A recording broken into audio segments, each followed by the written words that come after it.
მშობლების მომართვიანობა, რა თქმა უნდა, ბავშვთან ერთად რიგში არის ცხელებით და შემდეგ ყველა ერთ-ერთი ხშირი პრობლემაა ბავშვებში და განსაკუთრებით ჩულასაკში.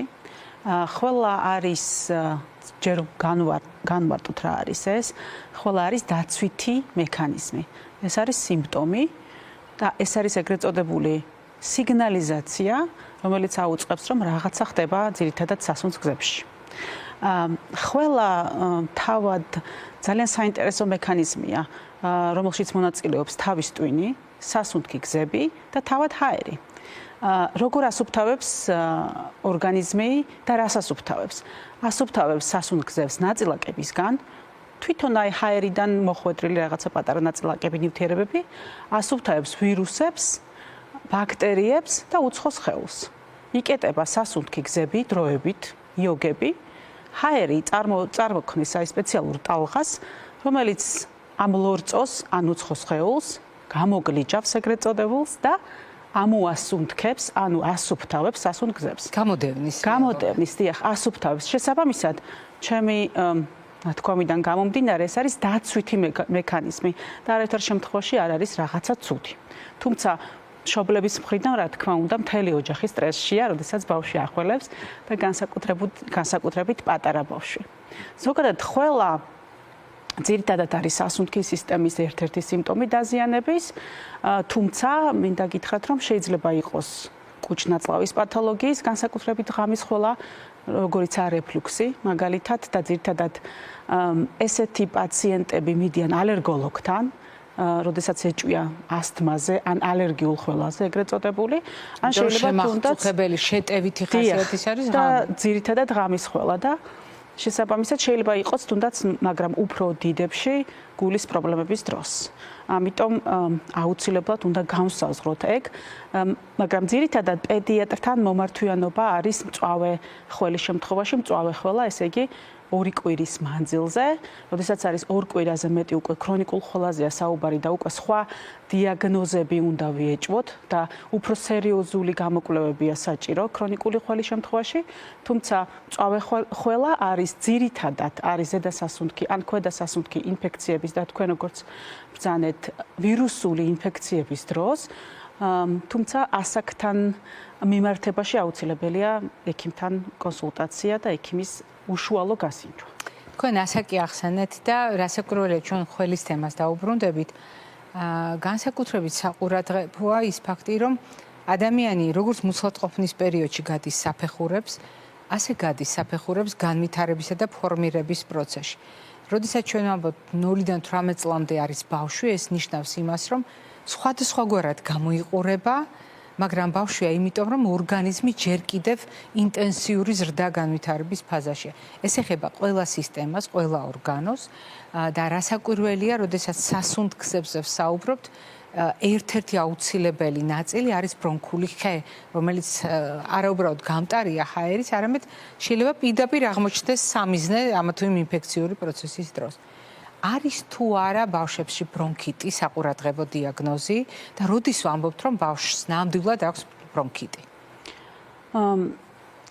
ბრონქიტის შემთხვევაში, ანუ ეს რომ გამმარტოთ ეს თვითონ დაავადება, ეს არის ქვედა სასუნთქი გზების ინფექცია და 2 წლამდე ასაკის ბავშვებში ვლაპარაკობთ ბრონქიოლიტზე. დედებმა უკვე იცის ეს, რადგან როდესაც მოგმართავენ განსაკუთრებით სტაციონარში და ჩულასაკთან მიმართებაში ფაქტიურად უმრავლესობა არის უმრავლესობასთან არის ჩვენება ჰოსპიტალიზაციის პატარა ასაკის ბავშვის გათვალისწინებით და თქვენ როგორც ბრძანეთ ფიზიოლოგია, რადგან პატარა ბავშვი არ არის პატარას დასრული. მას გააჩნია თავისი ანატომიური, ფიზიოლოგიური თავისებურებები.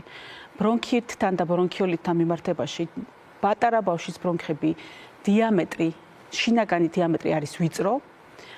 ლორწოს მცირე შეშუპების დროს, ვირუსული ინფექციების დროს ფაქტიურად ხდება უკვე გაუმტარი და ხდება ეგრეთ წოდებული ნახველის ან ლორწოსი გასქელება და რთულად იდევნება სასუნთქი გზებიდან.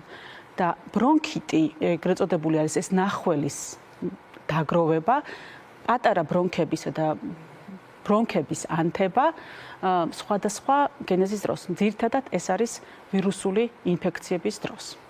რატომ გვეშინია, არ ვიტყვი ამ სიტყვას, მოდით ასე ვთქვათ, რატომ გვაფიქრებს ბრონქების დახშობა და ის ფაქტი, რომ ნახველი შეგუბდა და ვერ ამოიღებს, ვთქვათ, შეგუბდება ბრონქებში და ბრონქიოლებში. რატომ არის ეს ასე მნიშვნელოვანი ბავშვებისთვის? რას აფუჭებს უმთქვასთან მიმართებაში ეს? თვითონ ბრონქების დახშობა და განსაკუთრებით 2 წლამდე ასაკის ბავშვებში ბრონქიოლების დახშობა კლინიკურადაც ჩანს. და ეს ძალიან კარგად უნდა იცოდეს დედამ, როდის მივიყვანოთ ექიმთან. ანუ წითელი დროშები. წითელი დროშა არის, როდესაც არის ხმაურიანი სუნთქვა, ეგრეთ წოდებული სპაზმური ხველა, ანუ შეტევითი ხასიათის ხველა, სუნთქვის გაძნელება, ქოშინი, კანის ფერის შეცვლა, ანუ ციანოზური ფერი, განსაკუთრებით მოლურჯო ციანოზური ფერი, განსაკუთრებით ჭამის დროს, ანუ დატვირთვის დროს, ან თამაშის დროს და ასევე სუნთქვის გახშირება, როდესაც ხდება განსაკუთრებით, ეს რა თქმა უნდა, ყველაზე დიდი წითელი სინდრომია, ნეკნების ჩაზნექვა. ანუ ეს როდესაც დამატებითი კუნთები მონაწილეობს სუნთქვის აქტში და ყველაზე რთული, რა თქმა უნდა, ნესტოების ბერვა. ეს არის ის სიმპტომები, ანუ კლინიკური გამოვლენა, როდესაც აუცილებელია პატარა ბავშვის მიყვანა კლინიკაში. ჩვენ გვაქვს მაყურებლის კითხვა. თქვენ იცით, რომ ჩვენ ყოველთვის პასუხობთ მაყურებელთა კითხვებს სხვადასხვა ფორმატით და თანამედროვე ტექნოლოგიების დამსახურებით ახლა კითხვები, მაყურებლის კითხვები არის ვიდეო ხასიათის. ერთად ნახოთ და მოვისმინოთ და შემდეგ უპასუხებთ თქვენ ამ კითხვას. ხველის სამკურნალო წამალმა შეიძლება თუ არა ბავშვს გაუძლიეროს ხველა, როდესაც ბავშვს აქვს ნახველი და ამ შემთხვევაში როგორ მოვიქცეთ, მივცეთ თუ არა მას წამალი? ცოტა შორიდან მოუვლი ამ კითხვას. მარტივი ენით რო გადმოვცეთ, ხველის სამკურნალო საშუალებები. ჩემი უკვე ნათქვამიდან, ანუ მექანიზმიდან გამომდინარე, ხველის თავის ტვინი მონაწილეობს ხველის აქტში და შესაბამისად ერთ-ერთი სამკურნალო საშუალება არის ხველის დარდგუნვა, მაგრამ განსაკუთრებით 6 წლამდე ასაკის ბავშვებში არ გამოიყენება ეს. მეორე არის ხველის ნახველის დამათხელებლები, ეგრეთ წოდებული, რომელიც უფრო მარტივად ამ სქელ ნახველს აკუცმაცებს, რომ ხველის დროს მარტივად ამოიღოს ეს ნახველი და მესამე სამკურნალო საშუალებები არის ეგრეთ წოდებული ხველის კუნთების გამაძლიერებლები, რომ ამოახველოს ნახველი. შესაბამისად, აი კითხვიდან გამომდინარე, პატარა ასაკის ბავშვებში არც ერთი ზემოთ აღნიშნული პრეპარატები არ გამოიყენება. განსაკუთრებით მუკოლიტიკები, ეგრეთ წოდებული ხველის ნახველის გამათხელებელი საშუალებები, რადგან ხსენებულიდან გამომდინარე, ვიწრო ბრონქებს ავსებს, ახშობს, ფიზიოლოგიური თვისებებიდან გამომდინარე ბავშვის ხველა, ეგრეთ წოდებული ხველის კუნთები არ არის ჯერ მომწიფებული და შესაბამისად უფრო მეტად ვახშობთ პატარა ბრონქებს, ბრონქიოლებს და უფრო მეტი დამძიმებული სურათით შემოდიან კლინიკაში ეგრეთ წოდებული ხველის დამათხელებლებით მამკურნალები ბავშვები. ანუ რეალურად მშობლები, როდესაც დაიჩივლებენ, რომ ხველის წამალი მივეცი და კი არ დაეხმარა, მე გაუძლიერა, შეიძლება ამ მდგომარეობასთან მქონდეს საქმე, ხომ ასეა? როდესაც ნახველის გამათხიერებელმა კი არ შეუმსუბუქა პატარას მდგომარეობა, არამედ შესაბამისი უნარების და შესაბამისი რესურსების არ ქონის გამო, ჯერ კიდევ არ ქონის გამო, მივიღეთ ასეთი რეაქცია.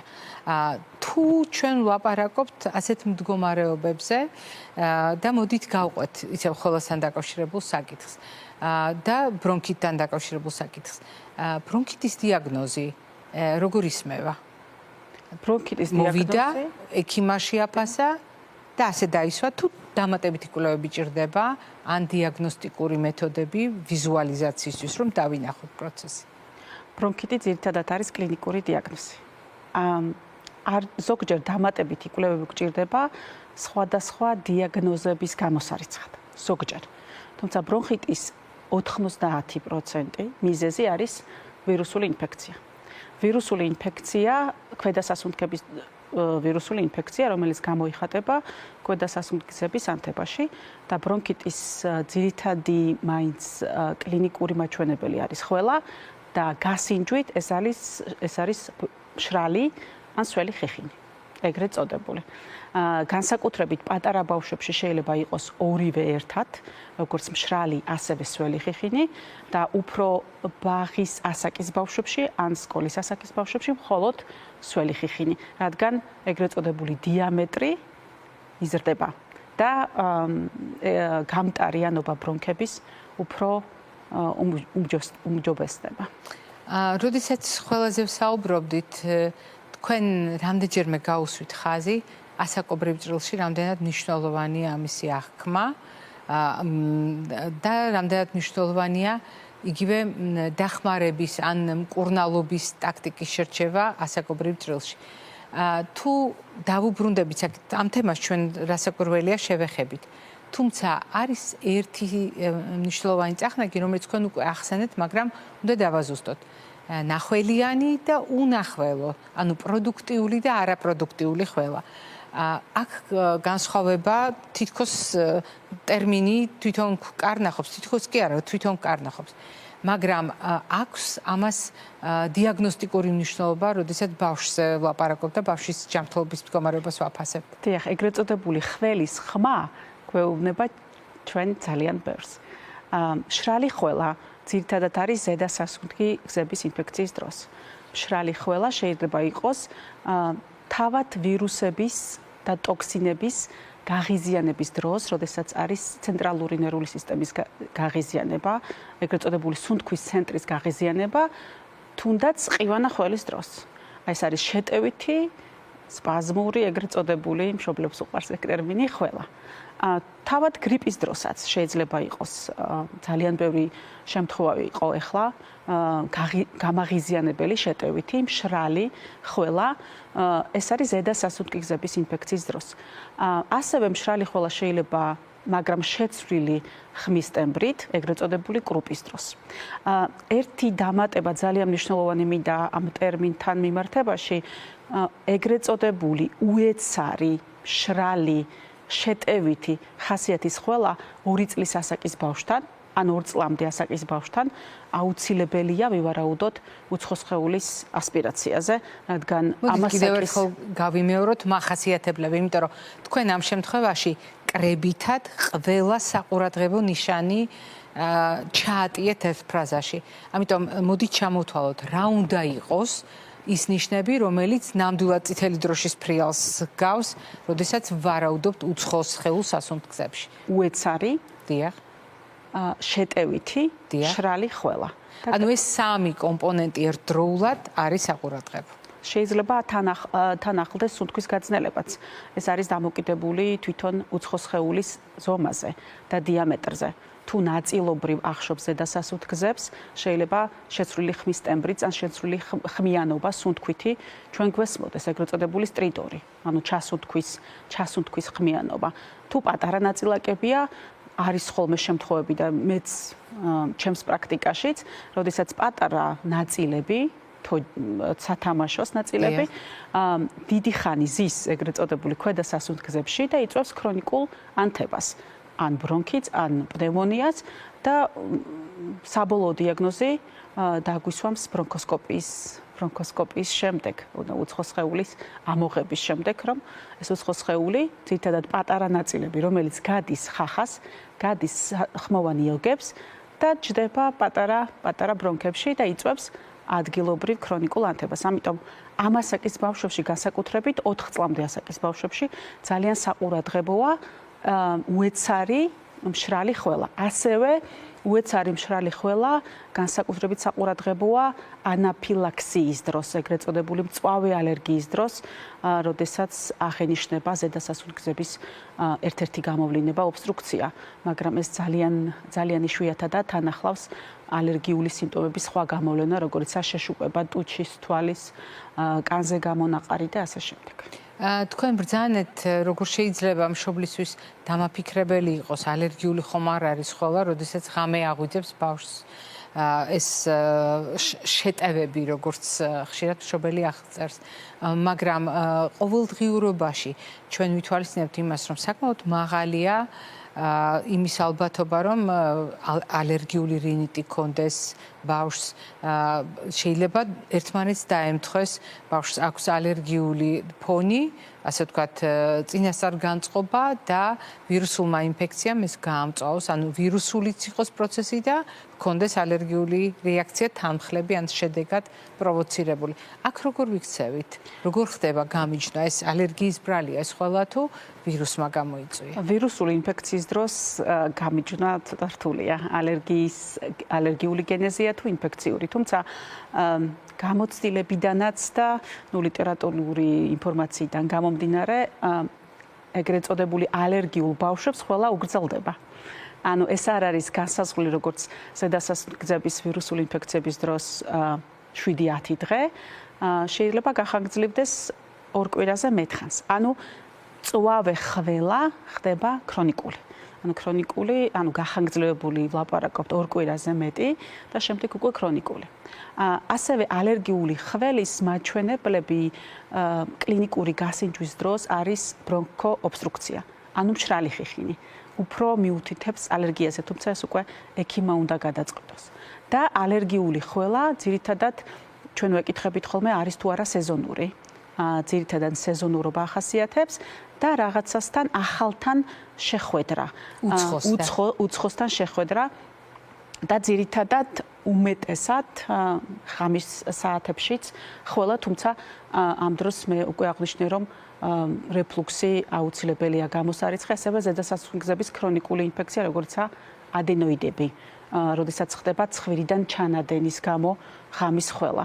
ამიტომ აქ უკვე კომპლექსური მიდგომა არის. რასაკვირველია, როგორც ყოველთვის მნიშვნელოვანია ყველა შესაძლო ფაქტორი ერთდროულად გავითვალისწინოთ და მხოლოდ მათი გამორიცხვის შემდეგ მივდივართ ხოლმე ერთ კონკრეტულ პასუხთან. მოდით საუბრის ბოლოს შევაჯამოთ ერთგვარად მხარდაჭერა, რომელიც სჭირდება მშობელს. მხარდაჭერა რა არის? ცოდნა, როგორ უნდა გაუმკლავდეს მაგალითად ხველას ბინის პირობებში სხვადასხვა ასაკობრივ ჯგუფთან მიმართებაში. თქვენ ბრძანეთ, რომ არის კონკრეტული პრეპარატების ჯგუფი, ჩვენ ვისაუბრეთ ეფექტზე ამ პრეპარატებისა, რომელიც მაგალითად 2 წლამდე ასაკის ბავშვებისთვის არ გამოვიყენოთ, მცირე ასაკის ბავშვებისთვის არ გამოვიყენოთ, იმიტომ რომ მათ არ შეუძლიათ გათხიერებულ ნახოს გაუმკლავდნენ და პირიქით ყველა რეფლექსულად ძლიერდება. თუმცა თუ შევხედავთ რა შეიძლება გავაკეთოთ მარტივად და რა ვურჩიოთ, მოდით შევუმსუბუქოთ ეს ამოცანები მშობლებს. ხველა არ არის დაავადება, ხველა არის სიმპტომი. უპირველეს ყოვლისა. ეს არის პირველი და მთავარი. ხველა არის დაცვითი სიგნალიზაცია სასუნთქი გზების. და ხველა გვეხმარება და ეხმარება პატარას ყველა უპირველეს ყოვლისა ნახველის სასუნთქი გზებიდან ანუ სანაციის ეგრეთ წოდებული ამოსუფთავების, ასევე ვირუსების და ასევე სხვა ბაქტერიული ინფექციის. 2 წლამდე ასაკის ბავშვი, განსაკუთრებით ჩვილი ბავშვი, უნდა გასინჯოს ექიმმა. მაგრამ სახლის პირობებში არც ერთი ხველის წამალი პატარა ასაკის ბავშვებში, განსაკუთრებით 2 წლამდე ასაკის ბავშვებში არ უნდა გამოიყენოს. იმიტომ რომ არ არის მტკიცებითი მედიცინა, არც ერთ სიროპზე. ვიცით ჩვენ რომ მტკიცებითი მედიცინა ეს არ არის ჩვევა, ეს არის მტკიცებულება, არც ერთი სიროპი, არც ერთი წვეთი არ არის, რა თქმა უნდა, ინჰალაციის საშუალებებზე მე არ მაქვს საუბარი, კლინიკაში, რასაც ვაკეთებთ, კლინიკაში მკურნალობაზე მე ვაპარაკობ, ბინის პირობებში ვაპარაკობ, დიახ. უფროსი ასაკის ბავშვებზე? რა რეკომენდაციას მისცემთ? რა შეიძლება მშობელმა გააკეთოს ბინის პირობებში შვილის ჯანმრთელობის დაუზარალებლად? ძირითადად ცხვირის ჰიგიენა, ჰაერის დატენიანება, რა თქმა უნდა, საკმარისი სითხე და სითხეებით დატვირთვა, ეს არის 3 ძირითადი რაც შეიძლება იყოს და ზოგჯერ პატარა ასაკის ბავშვებში ჰაერის დატენიანების მიზნით ზოგჯერ უყვართ ხოლმე რომ ფიზიოლოგიური ხსნარის ინჰალაციას უკეთებენ, რომ ზედასასუნთქები და ქვედაც დატენიანობა მოუმატოს. ეგ შეიძლება უნებლად უნებლად შეიძლება გამოიყენოს, მაგრამ არა მედიკამენტებით, ნუ მედიკამენტების გამოყენების თავისი სხვა ჩვენებები აქვს ხოლმე. და თაფლი. თაფლი, იცით რა, მე ველოდებოდი რომ ამას იტყოდით და ვერ მოვითმინე, იმიტომ რომ ჩვენ და მოსახლეობას აუცილებლად ვთქვათ, უბრალოდ ჩვენ საზოგადოებას აუცილებლად ვთქვათ დიდი პატივისცემით, რომ ჩვენი წინაპრების სიბრძნე მეცნიერულად დასტურდება და ჩვენ ამ თემას პერიოდულად ვუბრუნდებით.